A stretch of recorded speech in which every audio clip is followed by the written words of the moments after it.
நான் உங்கள் சிப்பிப்பாறை ஜோதிடரசு. திருவாதிரை நட்சத்திரத்தில் யார் பிறந்திருந்தாலும் அவர்களுடைய தெய்வ பலம் திருமணம் ஆணாக இருந்தாலும் பெண்ணாக இருந்தால் திருமணத்திற்கு பின் கணவனே தெய்வம். ஆண் திருவாதிரை நட்சத்திரத்தில் போய் பிறந்து அவனுக்கு தெய்வ பலம் வருகின்ற மனைவியே.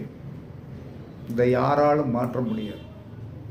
அப்போ திருவாதிரை நட்சத்திரத்தில் போய் பிறந்தவர்கள் சுக்கிரனுடைய நட்சத்திரமாகிய பரணி, பூரம், பூராட நட்சத்திரத்தில் யார் பிறந்திருந்தாலும் அதுவே உங்களுக்கு தெய்வ சக்தியுடைய நட்சத்திரங்கள்.